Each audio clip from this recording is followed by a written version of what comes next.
Welcome to digital maths. और हम आ गए हैं गाला पेपर दी का सेक्शन डी। भाई सेक्शन सी काफी टाइम पहले रिलीज हो गया था, सेक्शन डी बाकी था, तो we are with section D.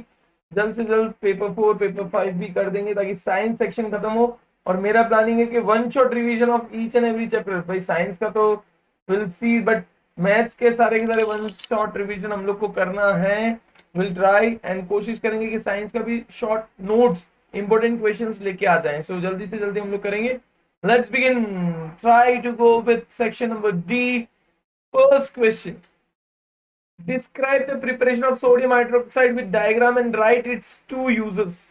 भाई सोडियम हाइड्रोक्साइड को कॉस्टिक सोडा भी कहते हैं। NaOH का प्रिपरेशन करना है। This is the figure for that. Sodium hydroxide मतलब सैचुरेटेड ब्राइन को, जब सोडियम हाइड्रोक्साइड को जब इसके अंदर एंटर करते हैं, क्लियर। देखो यहाँ पे dilute sodium hydroxide and sodium chloride यहाँ से बाहर निकल जाता है। डिप्लेटेड ब्राइन, मर्क्यूरी कैथोड, ये तो जस्ट एक्चुअली उसका मैं बोल सकता हूँ बाई प्रोडक्ट जो है प्रॉपरली दैट गोज आउट। ठीक है, ये पोरस डायफ्राम है, सेंटर लोइन, और ये आपका हो गया एनोड और ये आपका हो गया कैथोड।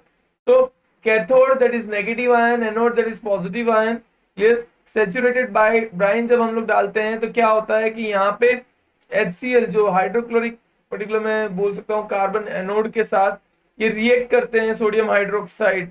ये sodium hydroxide reacts with an here chlorine gas जो प्रोड्यूस होता है वो यहाँ से लिबरेट हो जाता है क्लोरीन गैस, और हाइड्रोजन गैस जो है यहाँ पे आपका लिबरेट होती है। So this is how it goes on. और यहाँ पे एक्चुअल, ठीक है, ब्राइन मतलब ब्राइन सॉल्यूशन जब अंदर आ रहा है दैट इज एन, हम लोग बोलते हैं NaCl। ठीक है, ब्राइन इज सोडियम, NaCl का सॉल्यूशन हो गया ब्राइन।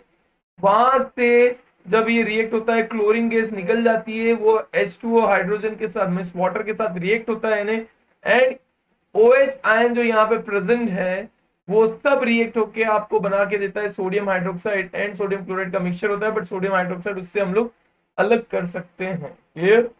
तो this is the diagram for that. अब इसका कॉस्टिक सोडा का यूजेस दैट इज NaOH जो सोडियम हाइड्रोक्साइड है उसका यूजेस क्या है। It is used as cleansing agent and in the manufacturing of washing soda. Sometimes sodium hydroxide is also used as reagent in laboratories. It is used in preparation of soda lime. ये याद रखिएगा, cleansing agent, cleaning है भाई, soap saponification जो बोलते हैं, soap बनाने के लिए सोडियम हाइड्रोक्साइड का यूज होता है। Sodium hydroxide is also used in reagent in laboratories और preparation of soda lime. It is used in extraction of aluminium by purifying bauxite.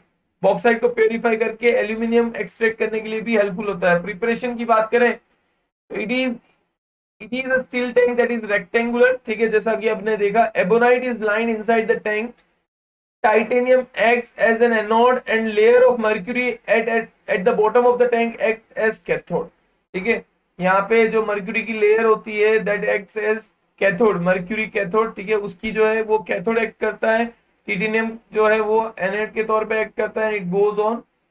Ionization of the brine solution, brine solution मतलब NaCl है, उसका ionization होता है, मतलब sodium और calcium अलग अलग, chlorine, sorry not calcium, chlorine.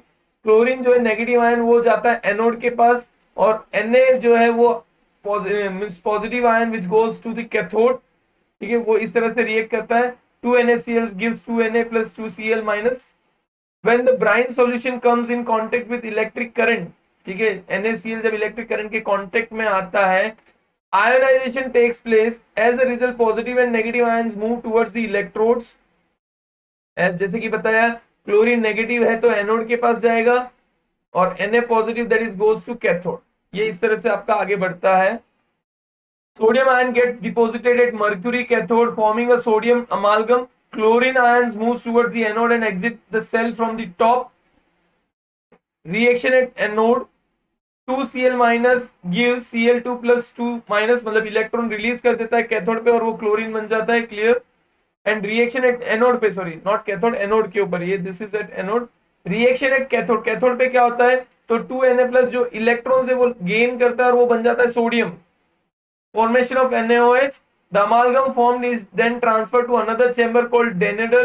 In the denader, it is treated with water to obtain sodium hydroxide solution. On evaporation of solution, sodium hydroxide is formed. This is the very efficient process in order to obtain pure caustic soda या pure sodium hydroxide obtain करने के लिए ये सबसे easiest और efficient process है.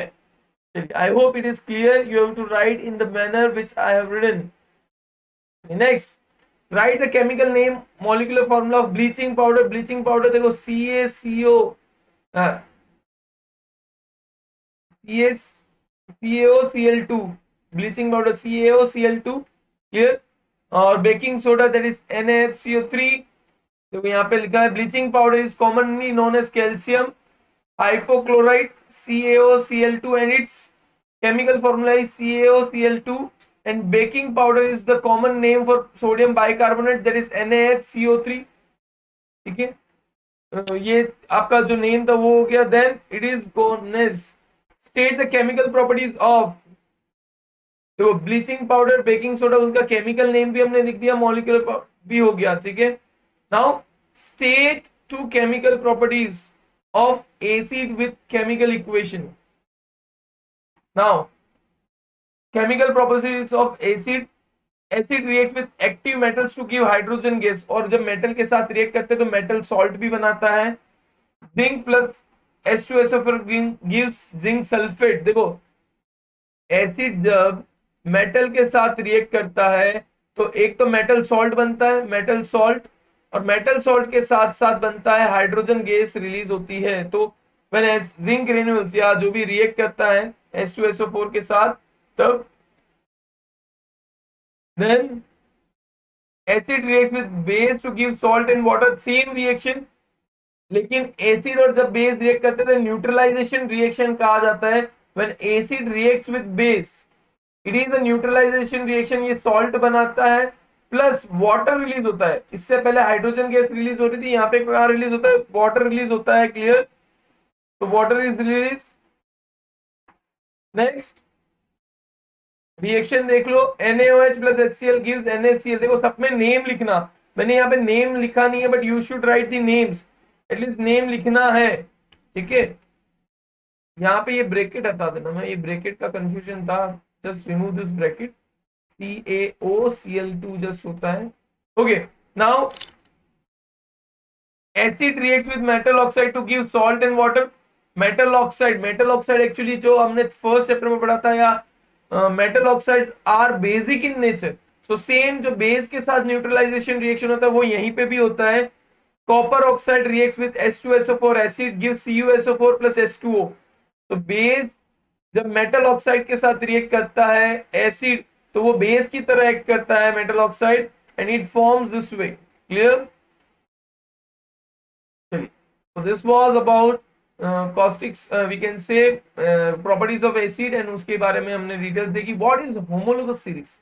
देखो, homologous series को मैं जनरली बता दूं तो अल्केन, जैसे कि अल्केन है, अल्केन के अंदर आपका आ जाता है मीथेन, जिसको हम लोग बोल रहे हैं CH4, इथेन C2H6, प्रोपेन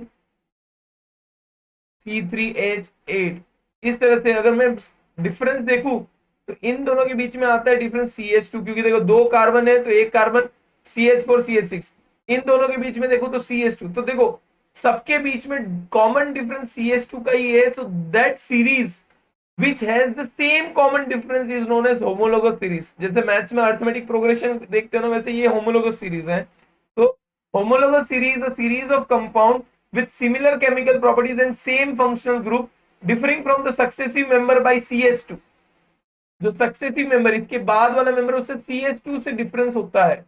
ठीक है, example, the homologous series of strategic chain alkanes can be represented by general formula CnH2n+. So thus the first four members of alkane homologous series are methane, ethane, propane, butane. अब CH4 और C2H6 में हमने difference देखा था. C2H6 और CH4 को अगर मैं माइनस करता हूं तो CH2. फिर हमने प्रोपेन C3H8 और C2H6 को मैं माइनस करता हूं तो CH2. सेम ब्यूटेन का अगर देखें C4H10 C3H8 तो माइनस करोगे तो CH2. तो सेम सीरीज या सेम कॉमन डिफरेंस रहेगा. So characteristics of homologous series are Each member of series can be represented by general formula. All the members of the series can be prepared by the same general methods. सबके सब जो भी है वो same method से prepare भी किए जा सकते हैं. Physical properties change through out the series in a regular way. Physical properties जो है रेगुलर वे में चेंज होता है, क्योंकि भाई एक से बढ़कर दूसरा, दूसरे से बढ़कर तीसरा सेम कॉमन डिफरेंस के साथ है. Members of homologous series have similar chemical properties. So this was all about homologous series. 4 marks का क्वेश्चन है, आप उसके बारे में डिटेल समझा के ये डिफरेंस लिख के कैरेक्टरिस्टिक्स लिख दीजिए. You will get the 4 marks complete. 4 marks clear. Next is explain the structure and function of ureter. देखो आपको बता दो, यूरेटर ये दो ट्यूब्स होती है.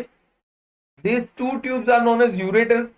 यूरेटर क्या करता है, जो यूरिन बना है बोमन्स कैप्सूल से, किडनी से, जो भी किडनी में यूरिन बना है वो यूरिन को कलेक्ट करके वो यूरिनरी ब्लेडर पे लेके आता है. That is the main function. और उसका स्ट्रक्चर भाई दो यूरेटर्स प्रेजेंट होते हैं. वैसे ये अकेला यूरेटर्स 4 मार्क्स में आना बहुत मुश्किल है, but then too it is given, so will explain in detail. Textbook में इतना ज्यादा डिटेल में है नहीं, but I have tried to give you. Ureter duct that transmits urine from the kidney to the urinary bladder. मैंने point wise लिख दिया first.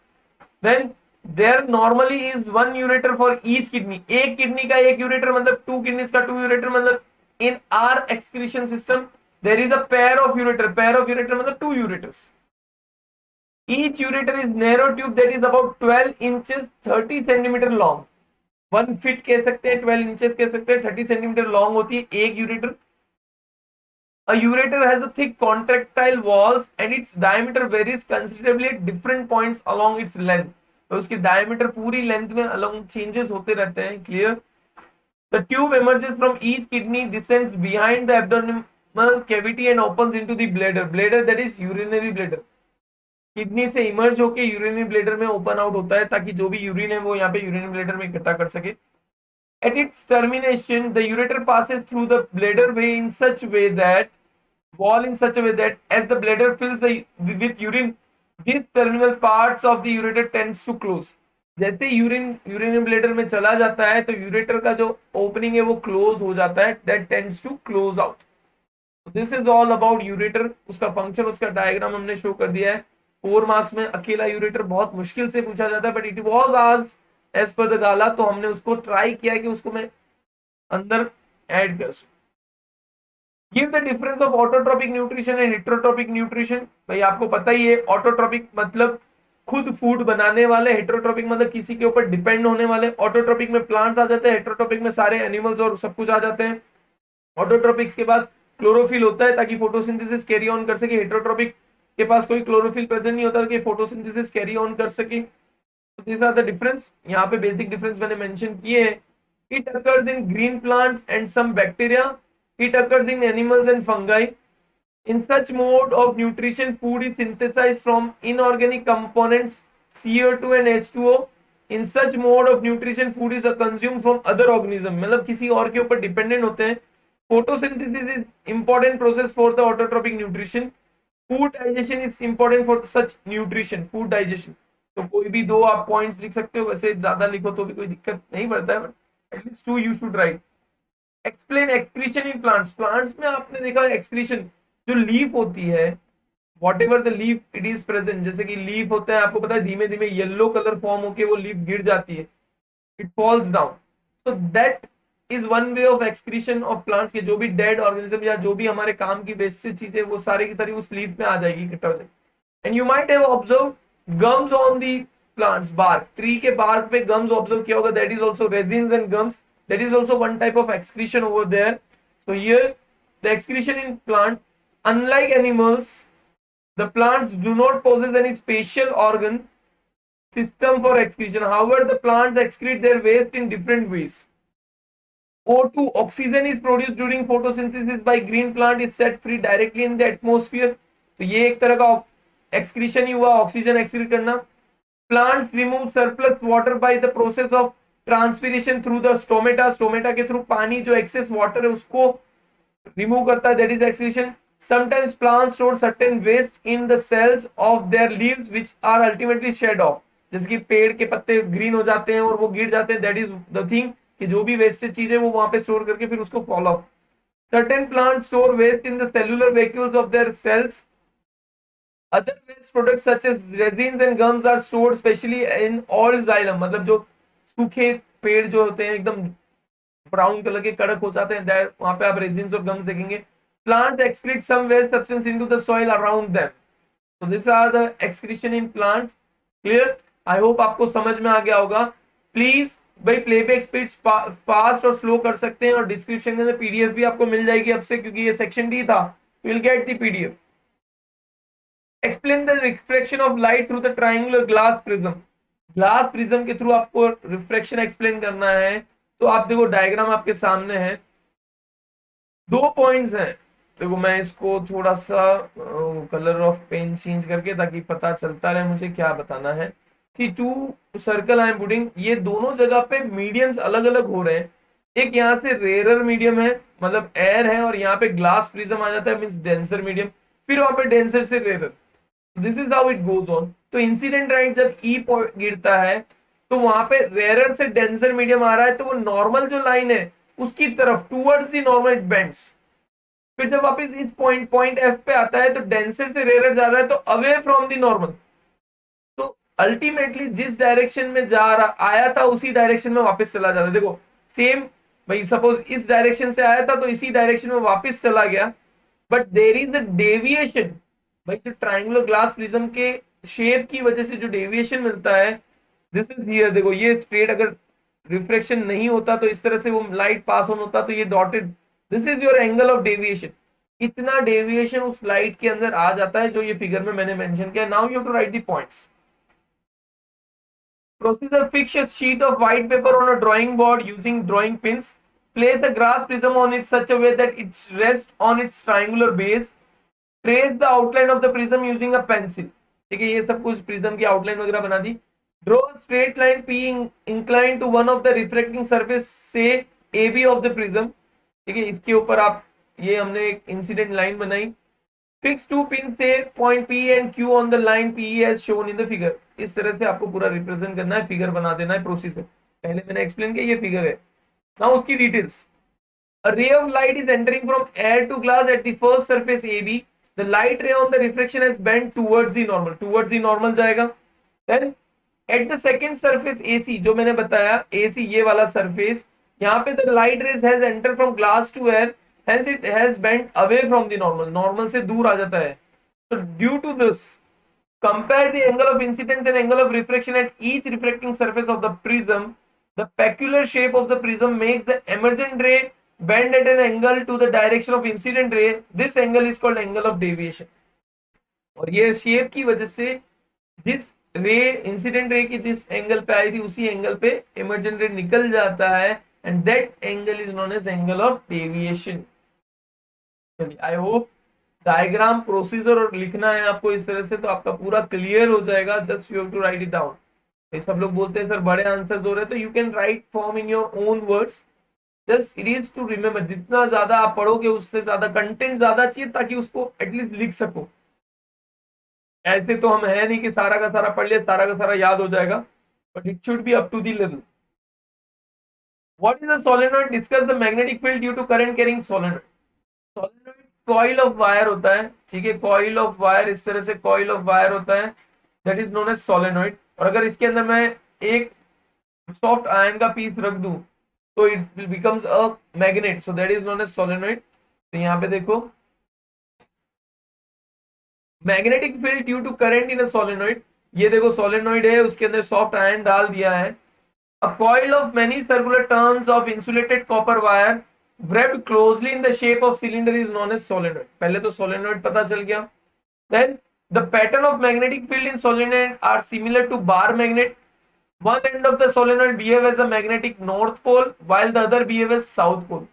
एक मैग्नेटिक नॉर्थ पोल बन जाता है और एक साउथ पोल बन जाता है जब उसके अंदर इलेक्ट्रिक करंट पास ऑन करते हैं. तब जैसे इलेक्ट्रिक करंट निकाला, वापस मैग्नेट खत्म. मैग्नेटिज्म तब तक है जब तक इलेक्ट्रिक करंट है. The field line inside the solenoid are in the form of parallel straight lines. The magnetic field is uniform inside the solenoid. A strong magnetic field produced inside a solenoid can be used to magnetize a piece of magnetic material like soft iron when placed inside the coil called electromagnet. मतलब अगर soft ion, जैसे कि ये दिख रहा है आपको, एक सॉफ्ट आयन में अगर वो जो टर्न्स है सोलेनोइड है उसके अंदर रखूं और इलेक्ट्रिक करंट पास ऑन करूं, तो उस वो जो पीस ऑफ सॉफ्ट आयन है वो ऑटोमेटिकली एक मैग्नेट बन जाएगा, क्योंकि उसके अंदर magnetic field same to same है. This is how it reacts and it goes on. Describe the experiment showing the magnetic field is produced due to electric current. ये आपको समझना होगा. पहले आपको एक्सपेरिमेंट के तौर पे लिखना है, तो पहले समझो कि एक इलेक्ट्रिक सर्किट के अंदर सारे, देखो बैटरी कनेक्ट कर दी, की कनेक्ट कर दिया और सब कुछ एक कंडक्टिंग वायर है. जब इस स्विच को ऑन किया जाए तो करंट फ्लो होगा. करंट का डायरेक्शन सपोज मान लो इस डायरेक्शन में है, we can say north to south direction में है. तो ये जो दिख रहा है आपको कंपास, मैग्नेटिक कंपास, वो एक डिफ्लेक्शन शो करता है towards the east. Towards east एक डिफ्लेक्शन शो करता है. सेम वे अगर मैं उसका करंट का डायरेक्शन चेंज कर दूं, देखो माइनस प्लस कर दिया इधर बैटरी, तो करंट अगर साउथ से नॉर्थ की तरफ जा रहा है तो उसका डिफ्लेक्शन चेंज हो जाएगा west, which shows that a current carrying conductor produces always a magnetic field. मतलब जब करंट होगा, अगर एक करंट फ्लो हो रहा होगा तो मैग्नेटिक फील्ड प्रोड्यूस होगी. ये एक्सपेरिमेंट शो करता है. चलो उसको लिख लेते हैं. Procedure: take a straight thick copper wire and place it between point X and Y in an electric circuit as shown in figure. Right XY is kept perpendicular to plane of the paper. ठीक है, XY मतलब जो conductor है वो. Horizontally place a small compass near this copper wire. See the position of its needle. Pass the current through the circuit by inserting the key into the plug. जैसे ही हम लोग current भाई plug करते हैं, observe the changes in the position of the compass needle. Observation: when no current flows in the straight thick copper wire, जब कोई current है ही नहीं तो needle of the wire doesn't changes, it remains stationary. उसके अंदर कोई भी changes नहीं आएगा. जो भी अर्थ के नॉर्थ साउथ जोग्राफिकल डायरेक्शन है उसके अकॉर्डिंग वो स्टेबल रहेगा. लेकिन जैसे ही करंट पास करते हैं, on passing the current through the copper wire XY, that is conducting wire, by inserting the key into the plug, compass needle is deflected. Any change in the direction of the current through copper wire will show a variation in deflection. This indicates that the electric current through the copper wire has produced magnetic field. तो ये चीज खाली show करनी है. देखो जो मैंने पहले बताया कि करंट को एक डायरेक्शन में फ्लो करो, दूसरे डायरेक्शन में फ्लो करो, मैग्नेटिक कंपास हिलेगा. इसका मतलब जब कोई भी कंडक्टर में से करंट पास होगा तो वो मैग्नेटिक फील्ड जरूर प्रोड्यूस करेगा. बस वही हमको सिर्फ बताना था. Experimentally this has been shown here. तो थैंक यू वेरी मच. फिर ये क्वेश्चन का एंड करते हैं. सेक्शन डी हमारा पेपर 3 का कंप्लीट हो गया है. पेपर 4 का सेक्शन सी और डी जल्द से जल्द आ जाएगा. So till then take care, bye bye everyone. बस डिजिटल ओपी डिजिटल मैथ्स के साथ बने रहें और हम आपके साथ बने रहेंगे. Bye bye everyone.